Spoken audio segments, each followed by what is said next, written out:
सबसे पहले तो ये जो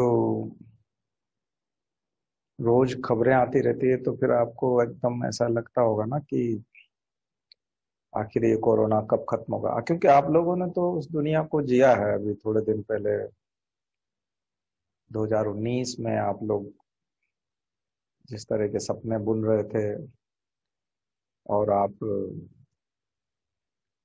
देख रहे थे दुनिया को, प्रकृति को देख रहे थे, अर्थव्यवस्था को देख रहे थे, देश की राजनीति को देख रहे थे,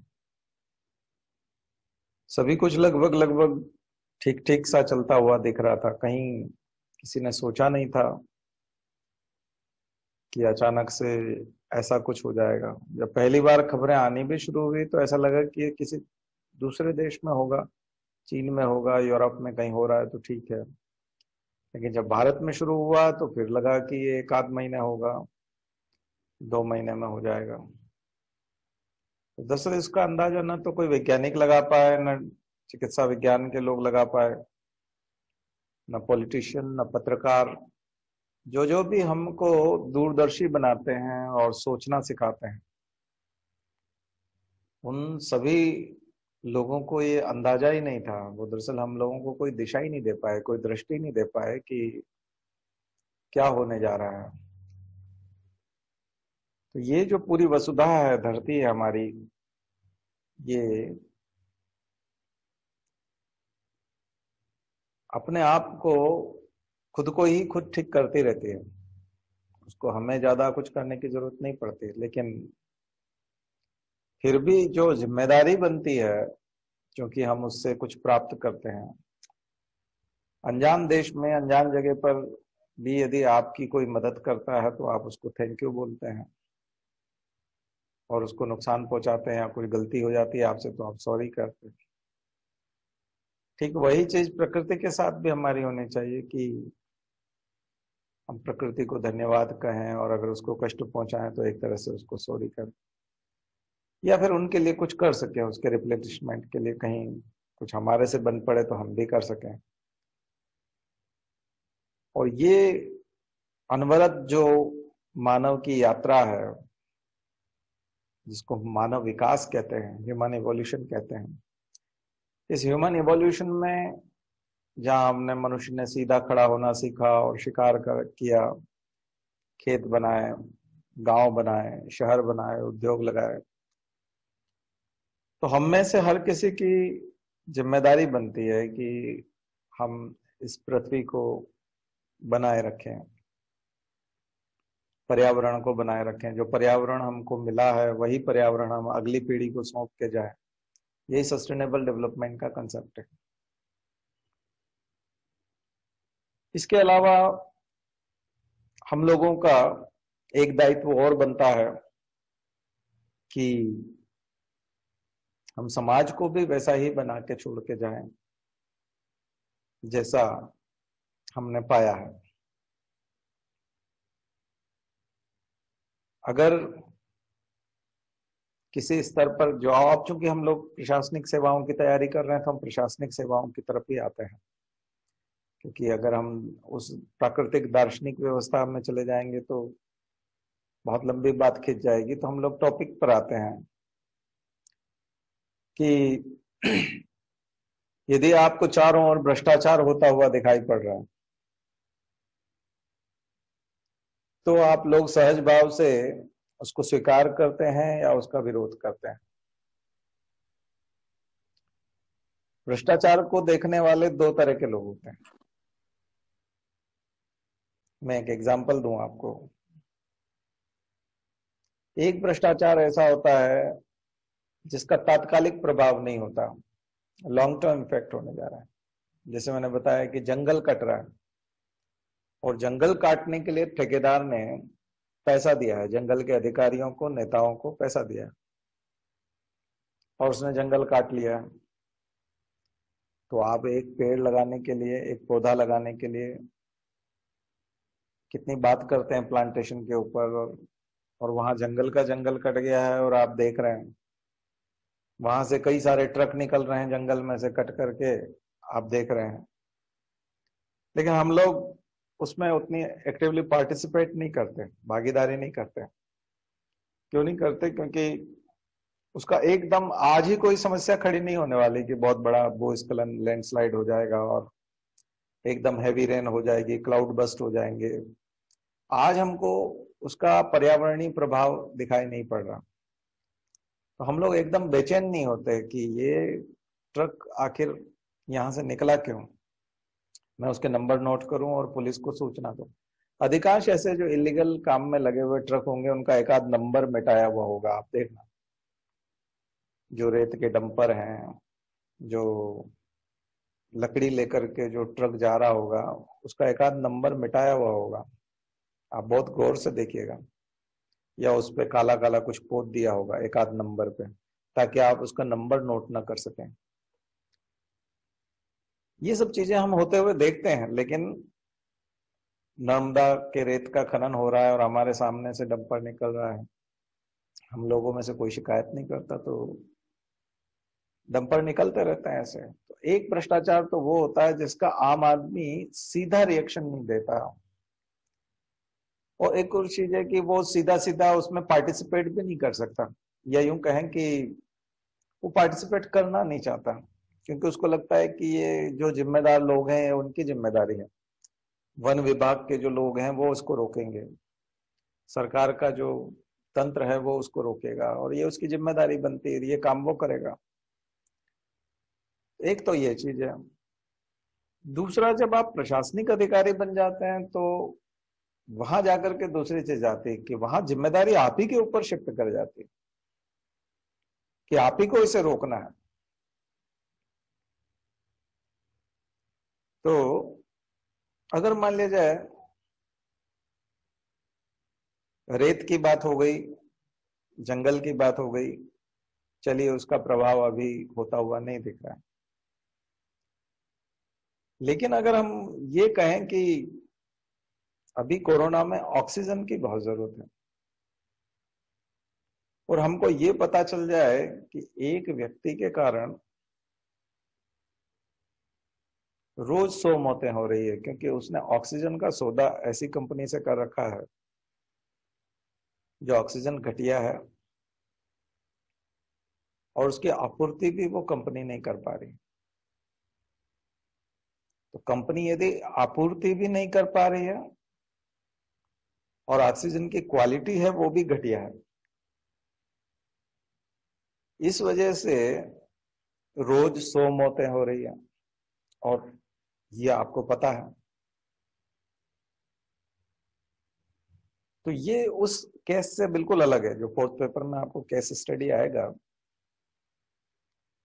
ये जो जंगल काटने वाला और रेत का खनन करने वाले जो परिणाम आएंगे, दुष्परिणाम आएंगे, कई बार आएंगे, कई बार नहीं भी आएंगे, कई बार थोड़े बहुत आएंगे, और वो दुष्परिणाम सभी के ऊपर वितरित हो जाएंगे, सभी लोगों को उसको भुगतना पड़ेगा। लेकिन अभी कोविड के समय में कुछ परिवारों को, जिन्हें आप जानते हैं, उनके लोग मर गए क्योंकि उनको ऑक्सीजन सिलेंडर नहीं मिल पाया, उनको वेंटिलेटर नहीं मिल पाया। तो वेंटिलेटर फरवरी में खरीदे जा सकते थे, मार्च में खरीदे जा सकते थे, अप्रैल में लिए जा सकते थे, लेकिन सरकार ने या मंत्री ने ध्यान नहीं दिया। ऑक्सीजन खरीदी जा सकती थी, और जो कंपनी अच्छी क्वालिटी सप्लाई कर रही है, प्रॉपर कर रही है, कहीं कोई दिक्कत नहीं है, उससे ली जा सकती थी, लेकिन उससे नहीं ली, बल्कि ऐसी कंपनी से सौदा किया और बीच में 200, 400, 500 करोड़ रुपया बना लिया गया। और ये आपको पता चलता है। दरअसल आप जब सिस्टम में जाएंगे ना, तो आप ऐसी जगह पर जहां दूरगामी परिणामों को लेकर के जो नुकसान हो रहा है वो आपको आज समझ में नहीं आ रहा, तो आप इंटरफेयर नहीं कर रहे हैं वहां पर। चलो मंत्री जी जाने, मंत्री भ्रष्ट है, क्या कर सकते हैं, उसके साथ जो अधिकारी जुड़ा हुआ है वो भी भ्रष्ट है, क्या कर सकते हैं। काट रहे हैं जंगल, काटने तो बहुत जंगल है भारत में, एकदम से कितना काट लेंगे, फिर से उगाता है, जंगल तो अपने आप की पूर्ति खुद ही कर लेता है। अब मन बहलाने के लिए कुछ भी बात करते रहे। रेत का खनन है, नर्मदा जो है वो पहाड़ों में से रेत बहा करके लाती है। क्या करना है रेत का, निकालने दो, जितनी निकालते हैं निकालने दो। कितनी निकाल लेंगे, नर्मदा बहुत बड़ी है, कहां कहां से निकाल लेंगे। तो आप बहाना बना सकते हैं, कानून व्यवस्था में भी आप बहाना बना सकते हैं कि ठीक है, ये तो चोर उचक्के चलते रहते हैं, मर्डर भी हो जाते हैं, लॉ एंड ऑर्डर की प्रॉब्लम हो जाती है, दंगे भी हो जाते हैं, चलो यहां तक भी आप कर लेते हैं। लेकिन ये तो साक्षात मक्खी निगलने जैसा है ना। यहाँ तो आपको मक्खी दिख रही है, यहाँ समस्या आपको दिख रही है कि यहाँ अगर मार्च में अप्रैल में ये काम ठीक से किया गया होता तो आज लोग रोज 100 लोग नहीं मरते। ये तो लापरवाही है, ये तो क्वालिटी वाला दिक्कत है, ये तो डिसीजन मेकिंग वाला दिक्कत है। और सबसे बड़ी बात है कि ये गलती नहीं है, ये ऐसा नहीं है कि गलती से ऐसा हो गया है, बल्कि आपके पास ऑप्शन था, आपके पास ऑप्शन था। लेकिन जहां सबसे अच्छी चीज मिल रही थी, क्वालिटी ठीक थी और सब कुछ ठीक था, उस जगह पे आपको 200-400 करोड़ बनाने को नहीं मिल रहा था ना। आपने मात्र 200-400 करोड़ बनाने के लिए हजारों लोगों की जिंदगी दांव पे लगा दी, रोज 100 लोग मरते उसकी वजह से। तो यहां जाकर के आप जब प्रशासन में होंगे तब आपको बहुत दिक्कत आएगी, तब एथिकल डायलेमा और वो जो व्यक्ति है, जो व्यक्ति इन चीजों के लिए जिम्मेदार है, वो रोज शाम को दारू पी लेता है, रोज शाम को रिलैक्स हो जाता है, बिल्कुल दूसरे दिन तरोताजा होकर के फिर ऑफिस में आकर के बैठ जाता है, फिर नए सौदे करता है, फिर मानवता का नाश करता है, फिर आगे जाकर के हजारों लोग मरे ऐसा कुछ न कुछ फाइल सिग्नेचर करता है। और ये आपको दिखता है, ये आपके ऑफिस में होगा, आपका बॉस ऐसा कर रहा होगा, आपका सबऑर्डिनेट ऐसे लोगों से मिला हुआ होगा, और फिर वो मंत्री जो उस चीज के लिए जिम्मेदार है उसके साथ उसका सौदा उठना बैठना। फिर आप सोशल मीडिया पे देखोगे कि मंत्री की लड़की की शादी है तो वो सबसे आगे आगे, हर फोटोग्राफ में उसका भी चेहरा दिखता है। इसका मतलब है कि वो इन्वॉल्व रहा है, मंत्री की लड़की की शादी या लड़के की शादी की सारी तैयारियां उसी आदमी ने की है जिसने 200 करोड़ बीच में बनाए या 400 करोड़ बनाए। तो आप सोशल मीडिया पे भी देखोगे और फिर आपको कोई अपने ऑफिस का ही कोई व्यक्ति कहते हुए भी मिल जाएगा कि सर वो तो वही व्यक्ति है जिसको हम जानते हैं और आप जानते हो, और उसी ने ये सब किया है। और एक तरफ आप अखबार में न्यूज भी पढ़ोगे कि आज 200 लोग मर गए और उसके कारण जो है ये है। तो आपको कारण का भी ज्ञान है और आपको व्यक्ति भी पता है और उसकी हरकतें भी पता है, और जनता जिसे भगवान मानती है और वोट देती है वो व्यक्ति भी पता है, और वही व्यक्ति उससे मिला हुआ है और उसका कितना शेयर है ये आप अभी नहीं जानते, लेकिन डेफिनेटली उसका कुछ न कुछ शेयर होगा क्योंकि उसी के प्रश्रय पर ये काम कर रहा है। और उसी से जुड़े हुए धार्मिक संगठन भी पता है आपको, सामाजिक संगठन भी पता है कि ये सामाजिक संगठन इस राजनीतिक पार्टी को संचालित कर रहा है, ये धार्मिक संगठन इस राजनीतिक पार्टी से जुड़ा हुआ है। तब आप क्या करेंगे, क्योंकि आपको मंदिर का उद्घाटन दिखता है, आपको राजनीतिक विचारधाराएं दिखती हैं, आपको सामाजिक संगठन के काम दिखते हैं, फिर वो मास्क बांट रहे हैं, सैनिटाइजर बांट रहे हैं, ऐसे फोटो भी आपको दिखाई पड़ेंगे। तो दोनों में से दरअसल अभी क्या है, आप आम आदमी वाले फील्ड में हैं, लेकिन जो सी सेट का जो फोर्थ पेपर होता है ना, उसकी बनावट और उसके जो क्वेश्चंस ऐसे हैं कि वो नए बच्चों के लिए नहीं है। सी सेट का पेपर और उसकी लैंग्वेज देखोगे तो ऐसा लगता है जिसने 10 साल फील्ड में काम किया है, 10 साल तक जिसने फील्ड में काम किया और जिसने प्रशासन कर लिया है, उस व्यक्ति के अनुभव का पेपर है वो। एक तरह से उससे इस तरह से बात की जाती है, प्रश्न इस तरह से पूछा जाता है कि उसमें एक तरह का अनुभव पूछा जा रहा है उसका। कि आप जो है इस पोस्ट पे हैं तो आप क्या करेंगे, ऐसी ऐसी परिस्थितियां आपके सामने बनेंगी तो आप क्या करेंगे। ये चीजें आपको वहां हिला देंगी। कब? जब आप ऐसी पोस्ट पे होंगे, और ऐसी पोस्ट पे पहुंच करके जब आपको सब कुछ दिख रहा होगा, तब जो बेचैनी है। तो दरअसल ये जो मैंने अभी मानव विकास का सफर आपको बताया, चाहे प्रकृति को बचाने का हो, चाहे मानवता को बचाने का हो, चाहे ईमानदारी को बचाने का हो, कोई न कोई व्यक्ति इनके लिए काम करता आया है। लंबे समय से इन चीजों के लिए किसी न किसी व्यक्ति ने कोई न कोई रोल प्ले किया है।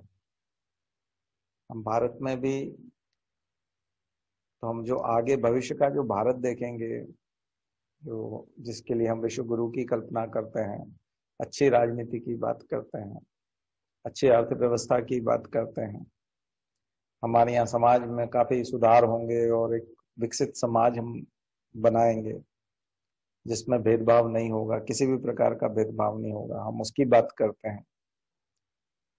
तब वैसा बनाने के लिए कुछ माइलस्टोन तो होंगे, कुछ लोग तो होंगे जो समय समय पे इस काम को करेंगे।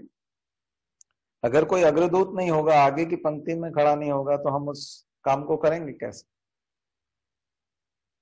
और जो लोग ये काम कर रहे हैं वो तात्कालिक रूप से सिर्फ अपना लाभ देख रहे हैं। कौन काम कर रहे हैं, कैसे काम कर रहे हैं? यानी जो करप्शन का काम कर रहे हैं। तो आज जो मैं आपसे बात कर रहा हूं उसमें करप्शन के दो प्रकार मैंने बताए हैं। एक करप्शन वो है जिसके दूरगामी परिणाम आएंगे, लॉन्ग टर्म इफेक्ट आएंगे। अभी अभी ऐसा कोई प्रभाव नहीं पड़ रहा है कि आप बेचैन हो जाएं, आज की तारीख में बेचैन हो जाए। 100 साल बाद आएंगे, 50 साल बाद आएंगे, हो सकता है 2-3 साल बाद आए। और वो जो प्रभाव है वो इनडायरेक्ट है, सीधा आप जिम्मेदार नहीं ठहरा सकते उस प्रभाव को कि ये जो कल उसने ये किया था या 1 साल पहले उसने किया था उसकी वजह से ये है। वो सम्मिलित प्रभाव होते हैं, कलेक्टिव इम्पैक्ट आता है उसका। और वो जब आता है तो तब हम स्टडी करते हैं, मूल्यांकन करते हैं उसका, तो फिर आप कहते हो कि ये उसी चीज का प्रभाव है जो उस दिन घटा था, या इतने सारी चीजें जो एक साथ हुई उसकी वजह से रिजल्ट आ रहे हैं। तो ये स्टडी के बाद आता है और इसको पढ़े लिखे लोग ही समझ पाते हैं। लेकिन जो बात मैं आपसे कह रहा हूं कि आज अगर आपने कोई करप्शन किया, आज आपने अगर कोई गड़बड़ देखी, आज आपने किसी पॉलिटिशियन या किसी अधिकारी के द्वारा कोई गलत निर्णय देखा, उसका प्रभाव कल आपको दिखाई पड़ेगा। कृषि बिल जो अभी आया है उसके प्रभाव भी आपको निकट भविष्य में 1 आध साल में, 1.5 साल में दिखाई पड़ेंगे, या अगले प्रोक्योरमेंट में ही दिखाई पड़ जाएगा। अगर वो नुकसानदायक होगा तो 1 आध साल में रिजल्ट आ जाएंगे उसके। कुछ चीजें जो होती हैं, जो अभी होती हैं, ऐसे में यदि आप उस सिस्टम का हिस्सा हैं जहां ये निर्णय लिए जा रहे हैं इस प्रकार के, अगर आप उस सिस्टम का हिस्सा हैं और आप रोज ये होते हुए देख रहे हैं, तब आप क्या करेंगे और ऐसी स्थिति में आपको क्या करना चाहिए?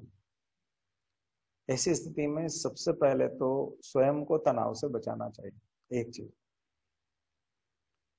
क्योंकि आप इतनी आसानी से व्यवस्था को ठीक नहीं कर सकेंगे। क्योंकि आप उसकी जड़ में जाएंगे तो सरकार आएगी, यानी चुना हुआ व्यक्ति कहीं ना कहीं उसकी जड़ में होगा, जो जनता ने चुना है। चुनाव हमारे यहाँ 5 साल में होते हैं और जनता का मत जो तैयार होता है वो प्लूटोक्रेट्स तैयार करते हैं, क्रोनी कैपिटलिज्म तैयार करता है। जो क्रोनी कैपिटलिस्ट होते हैं, जो बहुत ज्यादा पैसे वाले लोग बन जाते हैं समाज में, बहुत ही ज्यादा पैसा, अडानी अंबानी टाइप जो लोग हो जाते हैं, वो लोग मीडिया मैनेज करके एक परसेप्शन बनाते हैं जनता के बीच में। जनता उस परसेप्शन को लेकर के वोट करती है।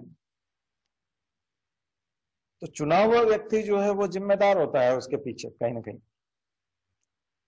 अब आप जब बदलाव लाना चाहते हैं तो दूसरे व्यक्ति को आप ले आएंगे, तो क्या वो करप्शन नहीं करेगा? इस बात की गारंटी आपके पास नहीं है। कि इस जगह पे अगर दूसरा व्यक्ति होता, ये नहीं होता तो करप्शन नहीं होता, एक तो इसकी गारंटी नहीं है। दूसरी चीज ये है कि जो चुना हुआ व्यक्ति आपको दिखाई दे रहा है उसकी इमेज बहुत अच्छी है, इसलिए आप उसकी इमेज इतनी आसानी से खराब नहीं कर सकते।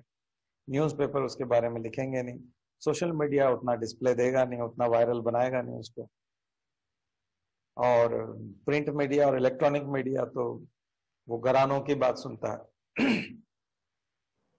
इसलिए इतनी आसानी से वो करेगा नहीं। तो आपके हाथ में क्या है? इंडिविजुअल के तौर पे आप तो एक व्यक्ति हो गए, प्रशासनिक अधिकारी होने के बाद भी आप तो एक सिंगल बॉडी है, आप क्या कर सकते हैं? तो एक तो ये विचार करने वाली बात है, और इसमें कहीं ना कहीं सॉल्यूशन हमको लेके आना पड़ेगा। दूसरा कि क्या हम लोग ऐसे अच्छे लोगों का समूह बना करके कुछ चीजें कर सकते हैं? देखिए, ये बेचैनी तब आएगी जब आपको चीजें पता चलेंगी। आप लोगों को रोते बिलखते हुए देखोगे, मौत होते हुए जब आप देखोगे, लेकिन एक डॉक्टर तो हॉस्पिटल में बहुत सारी मौतें देखता है, अपने हाथ से ऐसे ऐसे लोग भी हैं जो हजारों पोस्टमार्टम कर चुके हैं। तो क्या मौत उन्हें प्रभावित करती है जिन्होंने इतने सारे पोस्टमार्टम किए हैं, या जो रोज मौत देखते हैं? घर वालों को फोन कर देते हैं, बुला लेते हैं, भाई ये ले जाओ, अपनी बॉडी ले जाओ, आपका आदमी मर गया, ठीक नहीं हो पाया। कोरोना में तो एक से एक खबरें सुनने को मिल रही है ना, आप लोग देख रहे हो। तो क्या मौतें विचलित करती हैं? क्या मौत की खबर आने से या उससे अगर आप प्रशासनिक अधिकारी हैं तो क्या आप रिजाइन देके चल देंगे, या व्यवस्था को सुधारने के लिए सीधे सिस्टम से भिड़ जाएंगे? तब क्या आप सफल हो पाएंगे? या आप व्यवस्था सुधारना ही नहीं चाहेंगे, आप भी उसकी तरह ड्रिंक कर लेंगे या चैन से जाकर के सो जाएंगे, नींद नहीं आएगी तो नींद की गोली खा के सो जाएंगे, पर यह है कि आप भिड़ेंगे नहीं। कई तरह के ऑप्शन है हमारे पास। तो फिर हम ये पढ़ाई जो कर रहे हैं, आप में से कितने लोग केवल रोजगार के लिए कर रहे हैं कि मुझे तनख्वाह मिला करेगी हर महीने, या आप में से कितने लोग जो पढ़ाई कर रहे हैं वो परिवार की प्रतिष्ठा के लिए कर रहे हैं, मेरे परिवार की प्रतिष्ठा बहुत बढ़ जाएगी, या आप में से कितने लोग वाकई में मानव सेवा, जन सेवा और राष्ट्र सेवा का भाव लेकर के इसमें आना चाहते हैं कि हम मानव सेवा करेंगे, जन सेवा करेंगे, राष्ट्र सेवा करेंगे। तो कोरोना काल जो चल रहा है अभी, इससे ज्यादा समय मानव सेवा, राष्ट्र सेवा, जन सेवा का कब आएगा? फिर मुझे नहीं लगता ऐसा समय जो है वो बार बार मिलता है सेवा करने का। और इस समय यदि ऐसी घटनाएं हो रही हैं और अगर साफ साफ नेक्सस दिखाई पड़ रहा है, साफ साफ लापरवाही दिखाई पड़ रही है, और साफ साफ ऐसे डिसीजन लिए जा रहे हैं जिसमें करप्शन हो रहा है, करप्शन होता हुआ दिख रहा है, मौतें होती हुई दिख रही हैं, और ऐसे समय में यदि हम चुप हो गए और हम जिम्मेदार पोस्ट पे हैं तो फिर कैसे होगा? तो ये जो जिम्मेदारी का भाव है ये इतनी आसानी से नहीं आता। इसके लिए आपको, इसीलिए जो आपका फोर्थ पेपर का जो डिजाइन है वो इस तरह का किया गया है कि आपके अंदर एक जिम्मेदारी का भाव विकसित हो। देखिए, हम लोग साल भर में करीब 1000 एडिटोरियल के आसपास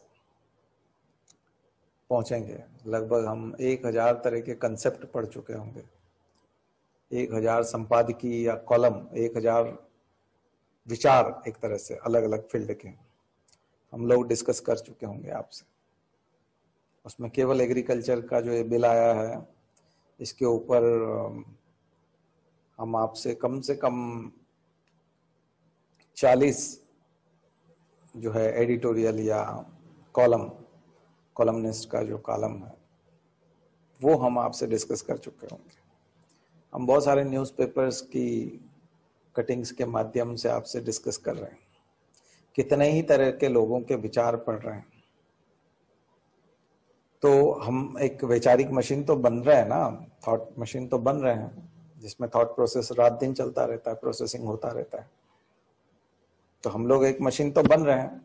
तो ये क्यों बन रहे हैं? क्योंकि एग्जाम की डिमांड है, उसमें जो प्रश्न आते हैं उन प्रश्नों के उत्तर के तौर पे हमको ये सब चीजें लिखनी पड़ेंगी। और ये मैंने आपको बताया कि मानव विकास की जो अनवरत यात्रा है उसमें हम भी एक मनुष्य हैं, हम खो जाएंगे, हालांकि हम भी खत्म हो जाएंगे। तो हम पैदा हुए थे, बड़े हुए, शिक्षा ले रहे हैं, अपनी कर्मभूमि में जाएंगे, कुछ काम करेंगे, तो काम करने के बाद में हमारी भी उम्र होगी और हम लोग भी चले जाएंगे। लेकिन हम लोग कुछ कंट्रीब्यूट करके जाते हैं इस मानव विकास की यात्रा में, कि हम इस दुनिया को, इस समाज को कितना स्वच्छ बना सकते हैं, कितना साफ बना सकते हैं, करप्शन फ्री बना सकते हैं और ह्यूमन फ्रेंडली बना सकते हैं, मानव उपयोगी बना सकते हैं। मानव के लिए वो कितना काम का है। अगर हम ऐसा समाज और ऐसा देश, ऐसा वातावरण नहीं बना पाए तो फिर हमारे ये इतने सारे कॉलम पढ़ने का, इतनी पढ़ाई करने का, इसका उद्देश्य यदि केवल पैसा कमाना है तो आप कोई सा भी बिजनेस कर लेना। आपके साथ वाले सारे बच्चे बड़े भी होंगे, 60-70 साल, 80 साल की उम्र के भी होंगे, हो सकता है और ज्यादा साल के हों, और सभी लोग शादी भी करेंगे, उनके भी बच्चे होंगे, उनके भी मकान बनेंगे। तो आदमी मकान भी बनाता है अपनी जिंदगी में, बच्चों की शादी भी करता है, उनकी पढ़ाई लिखाई की व्यवस्था भी करता है, उनकी सारी सुविधाओं का ख्याल रखता है। वो सब तो हर आदमी की जिंदगी में होता है और वो लोग करते ही हैं। आप अनपढ़ रह जाएंगे तो भी सब्जी बेचने वाला भी करता है, जिसके बहुत सारे मकान हैं, खेत हैं, विरासत में जिसको मिले हैं वो भी करता है। एक आदमी जिसको विरासत में बहुत ज्यादा कुछ नहीं मिला लेकिन उसने नौकरी ज्वाइन की, नौकरी की और फिर ये सब बनाया, वो भी करता है। आप भी करेंगे, जो भी परिस्थितियां रहेंगी ये सब चीजें तो होंगी। और फाइनली हम लोग अपना रोल प्ले करके चले जाएंगे। लेकिन समाज में कुछ नए मूल्य स्थापित करना और नए मापदंड बनाना, ये करने का जो मौका प्रशासनिक अधिकारी को मिलता है, क्योंकि वो पॉलिसी मेकर भी बनता है, पॉलिटिशियंस के साथ भी बैठता है, संसद और विधानसभाओं के बिल भी बनाता है, उनको एक्ट बदलते हुए देखता भी है। फिर जिन चीजों की ड्राफ्टिंग उसने की है, पॉलिसी बनाई है, एक्ट बनाए हैं, प्लान बनाए हैं, स्कीम बनाई है, उन सबको इम्प्लीमेंट करने का काम भी फिर उसी के ऊपर आ जाता है। तो प्रशासनिक अधिकारी के तौर पे जो दायित्व होते हैं वो एक सामान्य व्यक्ति से अलग होते हैं। मैंने आपको बताया ना कि ड्राइवर सीट पर जब आप बैठते हैं तो बाकी लोग सो सकते हैं, आराम कर लेते हैं, आंख बंद करके लेट जाते हैं। कार में अगर पीछे कोई बैठा है, साइड में कोई बैठा है, तो वो आंख बंद करके लेट जाता है, उसको झपकी भी लग जाती है, वो रिलैक्स है। लेकिन जो ड्राइवर है, जिसको चलानी है गाड़ी, जो गाड़ी चला रहा है, उसके साथ ऐसा नहीं है। वो अलर्ट रहता है, आगे देखता है, पीछे देखता है, पाँव भी उसके काम कर रहे होते हैं, हाथ भी काम कर रहे होते हैं, आंखें भी काम कर रही है, सारे ऑर्गन्स उसके काम कर रहे होते हैं। प्रशासनिक अधिकारी उस ड्राइवर की तरह होता है। नेता को भी वैसा होना चाहिए, लेकिन नेता कई बार आप जानते हैं कि लापरवाह है। अभी जो पद्मश्री का जो अभी लोग चलाए हुए थे नॉमिनेशन का अभियान, इसमें बहुत सारे नेताओं से, उनसे जो बात हुई तो वो उस नामांकन को कर ही नहीं पा रहा। हमारे स्टूडेंट्स ने तो तड़ातड़ कर दिए थे, सबने अपना अपना कंप्यूटर चला करके सबने कर दिए थे, वो उसको कर ही नहीं पा रहे थे, उनको आता ही नहीं था। उनके यहाँ जो काम कर रहे थे, तो क्या है कि मान लीजिए कोई आदिवासी क्षेत्र से है, बड़वानी से है, कोई कहाँ से है, कोई कहाँ से सांसद है, विधायक है, मंत्री है, रूरल एरिया से है, तो अपने रूरल एरिया से ही वो अपना पीए असिस्टेंट टाइप जो आदमी है वो वहां से उठा लाया। अब उसको लॉग इन करना भी नहीं आ रहा है, ओटीपी लेना भी नहीं आ रहा है, उसको प्रोसेस करना ही नहीं आता है। उनको कंप्यूटर पे कैसे काम करते हैं ये पता ही नहीं है। तो पॉलिटिशियंस के हालात बहुत खराब हैं। आप सोच रहे होंगे कि पॉलिटिशियन ने एलएलबी किया हुआ है, हमने उसकी शैक्षणिक योग्यता में देखा, कोई मतलब नहीं है, एलएलबी ऐसे ही हो जाता है। वो एमए किया हुआ पॉलिटिशियन कोई मायने नहीं रखता, जब तक कि वो एमटेक या इस टाइप का कोई आदमी नहीं है, जब तक कि वो टेक्नोलॉजी का आदमी नहीं है, तब तक वो ठीक से न तो कंप्यूटर चला पाता है, ना अपना काम कर पाता है। आप अगर कहेंगे कि मेरे लिए थोड़ा सा एक चीज ऑनलाइन बैठ जाइए, एक वेबसाइट पे आपको मेरे बारे में थोड़ा सा इतना टाइप करना है, और उसको ना अपलोड करना आता है, ना पीडीएफ बनाना आता है। हमारे देश के 5% सांसद भी नहीं जानते ये सब चीजें, और ना उनका स्टाफ जानता है। तो फिर देश कैसे चल रहा है? देश के कानूनों की क्या समझ है जो लोग हाथ खड़ा करते हैं वहां पर? तो आप कहोगे नहीं, ग्रेजुएट तो है, शैक्षणिक योग्यता में बहुत अच्छे, ऐसा नहीं 5वीं 10वीं पास वाले। अरे ग्रेजुएट कुछ नहीं जानते भाई, पीजी वाले कुछ नहीं जानते, पीएचडी वाले कुछ नहीं जानते। पीएचडी वाले अपना फॉर्म नहीं भर सकते कंप्यूटर पे, ऐसे ढेरों लोग हैं जो पीएचडी हैं। पीएचडी कर रहे हैं, हम बहुत सारे लोगों को जानते हैं, तो उनको वो बोलते हैं व्हाट्सएप में भेज दो सर। मैंने कहा नहीं, मेल कर दिया ना आपको, आप डाउनलोड कर लीजिएगा। बोले नहीं सर मेल खोलना नहीं आता, व्हाट्सएप कर दीजिए। व्हाट्सएप चलाना आ गया उनको, व्हाट्सएप यूजर फ्रेंडली है। तुरंत अपना व्हाट्सएप को खोलते हैं, संबंधित व्यक्ति के नाम पे जाते हैं और दबाते हैं, तो एकदम से वो निकल आता है। उसमें पीडीएफ है तो उसको उंगली लगा देते हैं तो पीडीएफ खुल जाता है। लेकिन डाउनलोड करना नहीं आता, मेल से डाउनलोड नहीं कर सकते हैं। ये हमारे सांसद हैं, ये हमारे पीएचडी वाले लोग हैं, ये हमारी यहाँ की शिक्षा व्यवस्था है, ये समझ है, और लोग सीखना भी नहीं चाहते। तो बहुत बुरी स्थिति है, हालात बहुत खराब है। अब ऐसे में आप करप्शन कैसे रोक लेंगे? ऐसे में भ्रष्ट अधिकारियों को कैसे रोक लेंगे? वो शातिर हैं, बहुत तेज हैं। वो आप उनकी शिकायत करेंगे, वो आपको निपटा देंगे, आपको परेशान कर देंगे। आपको परेशान करने के कई तरीके होते हैं, क्योंकि आप भी परिवार लेके बैठे हैं, आपके बच्चे भी किसी स्कूल में पढ़ रहे हैं, अच्छे स्कूल में पढ़ रहे हैं, आपकी पत्नी नौकरी कर रही है तो वो कहीं न कहीं जॉब कर रही है, उसके लिए समस्या खड़ी कर देंगे, आपकी पत्नी के लिए समस्या खड़ी कर देंगे, उसका ट्रांसफर ऐसी जगह करवा देंगे जहां परेशान हो जाएंगे, आपके बच्चों को अच्छे स्कूल से निकलवा देंगे, या उसका एडमिशन ही नहीं होने देंगे अच्छे स्कूल में। तो वो आपके पर्सनली जब पीछे पड़ जाएंगे तो फिर आप कहोगे यार बच्चे को बहुत दिक्कत आ रही है, बच्चे का भविष्य चौपट हो जाएगा। पत्नी जो है वो शिकायत कर रही थी कि उसके साथ ठीक से बात नहीं हुई है, उसके बॉस ने बहुत रूडली बात की। ये आईएएस तक के साथ हो जाता है। कई सारे आईएएस हैं जो परेशान रहते हैं इनसे। उनको आश्चर्य होता है कि मैं आईएएस हूं और उसके बाद जो है मेरे साथ ऐसा व्यवहार हो रहा है। इतनी दुष्टता पे उतर आते हैं व्यक्ति कि आप जूझने लगते हैं, पारिवारिक समस्याओं से जूझने लगते हैं। तब क्या करेंगे? तब भी क्या डट कर का मुकाबला करेंगे? तब भी क्या करप्शन मिटाने की बात करेंगे, या सामने वाले व्यक्ति को सबक सिखाने की बात करेंगे? वो पूरा एक नेक्सस है, यहां से लेके दिल्ली तक पूरा नेक्सस है।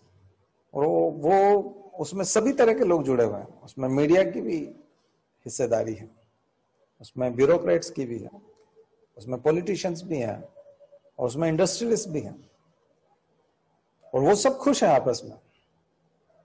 तो फिर पेश कौन रहा है? समस्या किसके साथ है? समस्या बेरोजगार व्यक्ति के साथ है, समस्या मरीज के साथ है, पेशेंट के साथ। आप जो कोरोना में जो डेटा देख रहे हैं, बार बार बोल रहे हैं ना कि रिकवरी भी बहुत अच्छी हो रही है। रिकवरी की क्वालिटी तो आपने देखी है ना, क्या क्वालिटी है रिकवरी की, कैसी रिकवरी हो रही है? रिकवरी की क्वालिटी आपने देखी है ना।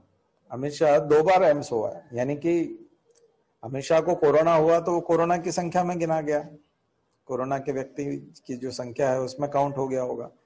लेकिन अमित शाह जब डिस्चार्ज हुए एम्स से पहली बार, तो आपने रिकवरी में ले लिया होगा कि ये पेशेंट ठीक हो गया, घर गया आपने।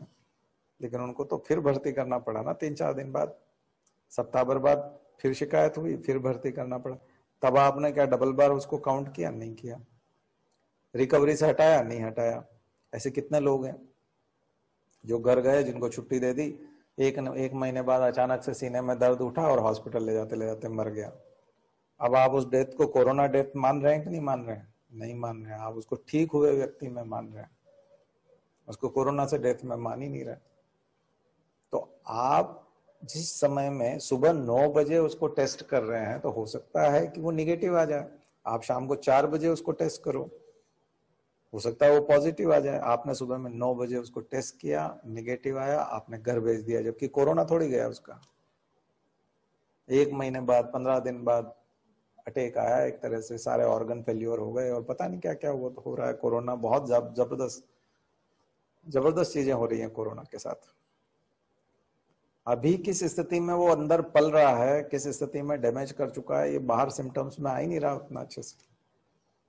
तो आप जो रिकवरी रेट बता रहे हैं उसका कोई तुक नहीं है, जो डेथ का टोल बता रहे हैं उसका कोई तुक नहीं है, जितने बीमार बता रहे हैं उसका कोई तुक नहीं है। तो क्या आम आदमी को वो सुविधाएं मिल पाएंगी जो बड़े अधिकारियों या बड़े लोगों को मिल जाती है? हमारे यहाँ मुख्यमंत्री गए और वो ठीक होकर के आ गए, क्या ये आम आदमी के साथ हो सकता है? कितनी आसानी से उनके साथ भी वैसा ही ट्रीटमेंट मिले, उनके लिए भी वेंटिलेटर तैयार हो, उनको भी उतनी सुविधाएं दी जाए? संभव है? नहीं। वो स्वास्थ्य सुविधाओं का इंफ्रास्ट्रक्चर हमारे पास नहीं है। बेड की अभी उतनी कमी नहीं है यहाँ लोकल में, लेकिन अब जब पीक आएगा, अभी तो पीक आया नहीं ना, तो जब हम पीक पीरियड में होंगे तब ये सब सामना हमको बहुत ज्यादा करना पड़ेगा, तब वेंटिलेटर की समस्याओं से भी सामना करना पड़ेगा। पर ये दूरदर्शिता से ये सब ठीक किया जा सकता है। हम सही क्वालिटी की ऑक्सीजन ले लें, हम सही क्वालिटी का वेंटिलेटर खरीद लें, हम सही तरह के पीपीई किट ले लें, करप्शन नहीं करें, उसमें बीच में सौदा नहीं करें, और सही समय पे कर लें। जो क्योंकि हमको पता है कि ये पेंडेमिक आ गया है, ये सब चीजें हैं, तो हम आज भी कर लें, आज भी तैयारी करने की जरूरत है। क्योंकि जो सर्ज आने वाला, जो सेकंड जिसको हम लोग बोल रहे हैं सेकंड सर्ज आएगा, या यूं कहें कि सेकंड क्या, अभी तो यही बंद नहीं हुआ है। सेकंड तो तब होता है जब ये गिर जाता, अभी तो ग्राफ चढ़ता हुआ है ना, एक्सपोनेंशियल की बात हो रही थी तो वो हो गया, अभी तो कर्व आपका ऊपर ही जा रहा है। अब एक बार नीचे आ गया होता तो हम बोलते कि ठंड के दिनों में नवंबर दिसंबर में जब सर्दी फैलेगी, लोग खांसना छींकना प्रारंभ करेंगे और इधर उधर म्यूकस और वो सब फैलेगा आदमी का, लोग इधर उधर थूकेंगे खांसेंगे, तो वातावरण में जो वायरस का जो स्प्रेड होने की जो कैपेबिलिटी है और जो ह्यूमिडिटी है और जो उसका टेम्परेचर वाला जो हिस्सा है, वो जब उसको वायरस को सपोर्ट करेगा तब सबसे ज्यादा पेंडेमिक का राइज होगा। तब पीक पीरियड कहीं भारत में जो है वो माना जा सकता है जनवरी में या दिसंबर में, और तब हमारे पास सबसे ज्यादा नंबर ऑफ केसेस होंगे। तो आज तो सितंबर है, तो क्या आज हमने वो तैयारी कर ली? हम उस तैयारी को कर रहे हैं, या हम इतना हॉस्पिटल बना रहे हैं, या हम ऐसा कुछ कर रहे हैं? नहीं कर रहे हैं, हम नहीं कर रहे हैं ना वो सब। तो फिर मरने के लिए छोड़ेंगे हम लोगों को? तो ये प्रशासनिक दूरदर्शिता, ये राजनीतिक दूरदर्शिता नहीं होनी चाहिए।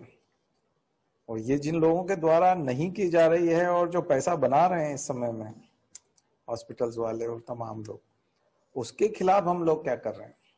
और ये तो हम लोग देख रहे हैं। अच्छा चलिए, आप और हम उतना नहीं कर सकते, हम पैसे व्यूअर हैं, हम निष्क्रिय हैं, या हम कुछ कर नहीं सकते, हमारे करने से कुछ होगा भी नहीं ऐसे समय में, क्योंकि मीडिया भी उसको नहीं ले रहा। लेकिन जो जिम्मेदार लोग हैं, आप तो जिम्मेदार पोस्ट पे जाएंगे, तब भी क्या आप नकार पाएंगे उस चीज को, या डाल देंगे उसी स्थिति में कि होता रहे, हमको कोई दिक्कत नहीं है? लेकिन मैंने अभी आपको बताया कि अगर आप बोलेंगे तो फिर आपको परेशान किया जाएगा, आपको टारगेट किया जाएगा, और आप फिर अपने परिवार की तरफ देखते हैं, फिर अपनी तरफ देखते हैं, सोचते हैं क्या करना है यार, चलो हटाओ, कोई भी तो नहीं बोल रहा है, सब कुछ तो गंदा किया हुआ है। पिछली सरकार ने भी किया था, इसने भी किया है, पहले जो अधिकारी था उसने भी किया था, ये भी कर रहा है, आने वाला भी ऐसा ही है। तो आप क्या कर लेंगे? तो फिर तो जो हम बता रहे हैं ह्यूमन डेवलपमेंट, मानव विकास की जो ये कहानी है, इस कहानी में तो आपका कोई रोल ही नहीं है, आपका तो कोई कंट्रीब्यूशन ही नहीं है। इसीलिए हम लोगों ने ये कक्षा शुरू की थी, गायत्री मंदिर पे भी हम लोगों ने निःशुल्क पढ़ाना जो शुरू किया था, उसके पीछे मंशा यही थी कि हम ऐसे प्रशासनिक अधिकारी लेके आए जो जिनमें भाव संवेदनाएं हैं, जिसमें सद्भावना है, जिसमें मानवता के प्रति बेचैनी है, वो कुछ कर गुजरना चाहते हैं, इंसानियत के लिए कुछ करना चाहते हैं। हम ऐसे लोगों को आगे लेके आना चाहते हैं। हम चाहते थे कि ऐसे लोग आए और बड़े समूह में आएंगे और बड़ी मात्रा में जब ऐसे लोग, इसलिए आप लोग जो हमारी क्लास अटेंड कर रहे हैं, आप लोगों का सबका प्रशासन में जाना बहुत जरूरी है, क्योंकि आप, मुझे लगता है कि ज्यादा जागरूक हैं, आपने इस तरह के सहृदयता वाले, इस प्रकार की जो काम करने की जो एबिलिटी है वो आप लोगों में ज्यादा होगी, क्योंकि हमने आपको तराशा है, हमने आपको ऐसे लेक्चर्स दिए हैं, इस तरह से गढ़ा है तो आप लोग ज्यादा मेहनत करिए, नहीं तो अगर आप नहीं जाएंगे ना तो आपकी जगह किसी भ्रष्ट अधिकारी के पहुंचने की या भ्रष्ट व्यक्ति के वहां पहुंचने की संभावना ज्यादा है। तो अगर आप वहां पहुंचते हैं तो आप किसी भ्रष्ट व्यक्ति को वहां पहुंचने से रोकते हैं, बदमाश व्यक्ति को वहां से पहुंचने से रोकते हैं। नहीं तो एक से एक बदमाश लोग हैं, उनको कोई सल नहीं आता, उनके चेहरे पे कोई ढीठ जैसे हंसते हैं। उनको आप कहोगे कि क्या मतलब इतनी भी ईमानदारी नहीं बची, तुम मतलब यहाँ तो छोड़ सकते थे, तो मुस्कुरा देते हैं। क्या करें, वो जमाना ही ऐसा है, ऐसी स्थिति है। ऐसा नहीं कि उनको बोला नहीं जाता, कुछ लोग जो हिम्मत रखते हैं हमारे जैसे लोग वो बोल भी देते हैं। ये तो फेयर नहीं है भाई, ये तो मतलब क्या मतलब जब तुम मतलब यहाँ पर भी इंसानियत नहीं छोड़ रहे, मतलब ये अपना वो नहीं छोड़ रहे, शैतान वाली बात। मतलब इंसानियत तुम में है कि नहीं है? ऐसा तो हम लोग भी बोल देते हैं, हमको जब पता चलता है किसी भी अधिकारी के पास फोन करके बोल देते हैं उसको कि यार ये वाली बदमाशी तो मत करो, तुम शर्म करो कुछ तो। इतना तो हम में भी हिम्मत है। पर हमारी इस बात से क्या फर्क पड़ना है, उनको पता है टीचर है, ये पढ़ाता है स्टूडेंट्स को, क्या कर लेगा? ज्यादा से ज्यादा अपने स्टूडेंट को जाके बता देगा कैसे ऐसे भ्रष्ट लोग हैं, और क्या कर लेगा। और हम चाहते हैं कि आप बड़ी संख्या में बने, आपके भी छोटे मोटे 8-10 लोगों के बनने से कुछ नहीं होगा। हम लोग हजारों की संख्या में वहां पहुंचे, हम लोग सैकड़ों की संख्या में वहां पहुंचे, और वहां जाकर के फिर परिवर्तन करें। तो भ्रष्ट नेताओं को जब भ्रष्ट अधिकारी नहीं मिलेंगे फिर वो कैसे काम कर लेंगे? भ्रष्ट अधिकारियों के माध्यम से काम करते हैं, नेताओं को कोई पावर नहीं। ध्यान रखिए, नेताओं के सिग्नेचर से भारत में कोई खरीदारी नहीं होती। ध्यान रखिए, सारी की सारी खरीदारी अधिकारियों के सिग्नेचर से होती है। अधिकारी चेक देते हैं, अधिकारियों के सिग्नेचर। नेता के, आपको लगता है वित्त मंत्री किसी चेक पे सिग्नेचर करता होगा? वित्त मंत्री के सिग्नेचर नहीं होते, प्रधानमंत्री के सिग्नेचर नहीं होते, अधिकारियों के सिग्नेचर होते हैं। और अधिकारी के नीचे भी वो लिखा रहता है राज्यपाल के आदेशानुसार, केंद्र सरकार में लिखा रहता है राष्ट्रपति के आदेशानुसार। तो प्रशासनिक अधिकारी राज्यपाल के पर वो उनके पास सील होती है, वो छपा हुआ होता है। वो असल में राज्यपाल से पूछने कोई नहीं जा रहा, लेकिन नाम राज्यपाल का रहता है। देखिए, जितना भी प्रशासनिक काम होता है, किसी भी प्रशासनिक काम में राजनीतिक ये जो निर्णय होते हैं और ऑर्डर पास किए जाते हैं, किसी में भी मुख्यमंत्री और प्रधानमंत्री का कोई नाम नहीं होता, मंत्रियों का नहीं होता, कैबिनेट का नहीं होता। डिसीजन उनके हो सकते हैं, लेकिन उनके डिसीजन भी प्रभावित कौन करते हैं? प्रशासनिक अधिकारी करते हैं। फिर सिग्नेचर भी प्रशासनिक अधिकारी करते हैं और नीचे लिखते हैं राज्यपाल के आदेशानुसार। इसलिए किसी भी सरकारी ऑर्डर को आप देखोगे तो उसमें राष्ट्रपति के आदेशानुसार या राज्यपाल के आदेशानुसार लिखा रहता है। इसका मतलब भ्रष्टाचार की जो शुरुआत है और अंत है वो दोनों ही प्रशासनिक अधिकारी से होता है। प्रशासनिक अधिकारी ही भ्रष्टाचार की शुरुआत करता है और वही भ्रष्टाचार का अंत करता है। तो ये जो मैं आपसे बात कर रहा हूं, ये बड़ी उस तरह की बात है कि जो प्रशासन में जाने से पहले करना, थोड़ा सा आपको लग सकता है कि ये हमसे ऐसी बात क्यों कर रहे हैं, लेकिन मुझे लगता है पहले ही करनी चाहिए, ताकि आप फोर्थ पेपर को भी बहुत अच्छे से लिख पाए, बड़े क्वेश्चंस जो आएंगे उनका बहुत अच्छे से सामना कर पाए, और साथ ही साथ आप जो है अभी से डिसीजन मेकिंग के लिए अपना एनवायरनमेंट तैयार करें। अपना आंतरिक वातावरण भी तैयार करना पड़ता है और बाहरी वातावरण भी तैयार करना पड़ता है। बाहरी वातावरण आप पढ़ाई लिखाई करके कर सकते हैं, लेकिन मनन चिंतन जब आप करते हैं, थॉट प्रोसेस, जब हम जो इतने सारे आर्टिकल आपको पढ़ाते हैं, इनमें जो आप मनन चिंतन करते हैं वो आपको मजबूत बनाता है इस फील्ड में आगे बढ़ने के लिए। तो मुझे लगता है बात आपको काम आएगी और आप लोग इस पे अमल करेंगे तो हम लोग और कोई दूसरी बात आज नहीं करेंगे। आज हम फिर अब आर्टिकल्स पे आते हैं, क्योंकि दूसरी बात करेंगे तो मैंने जो बताया वो डाइल्यूट हो जाएगा। वो थोड़े पे सोचिए, विचारिए उसका, है ना, क्योंकि बहुत जरूरी है ये। और यहीं से आपको पढ़ने की ऊर्जा भी आएगी, जो हिम्मत आएगी, ऊर्जा जो आएगी वो भी यहीं से आएगी। निराश नहीं होना। देखिए, मैं भी निराश नहीं हूं, तो आप भी निराश मत होइए। आपको भी निराश नहीं होना है, मुझे भी नहीं होना है। हम सब अपना कर्म करेंगे। मैंने बताया ना, मानव विकास की इस यात्रा में हम लोगों का जो रोल है वो प्ले करके जाएंगे। हम लोग अपनी भूमिका इस रंगमंच पे प्ले करने के लिए आए हैं। तो ये जीवन एक रंगमंच है और इसमें हम सब अभिनेता हैं, तो हम अपना अपना रोल बहुत अच्छे से करेंगे। बाकी क्या हो रहा है, नाटक का अंत कैसे होगा, वो हमारे हाथ में नहीं है, और अंत होगा भी नहीं। ये कायनात है, ये चलती रहेगी, अनवरत है। बस ये है कि ईश्वर ने हमको यदि इस धरती पे भेजा है तो हमको कोई न कोई रोल दे के भेजा है, तो वो अभिनय हम बहुत अच्छे से करें, हम अपना रोल बहुत अच्छे से प्ले करें।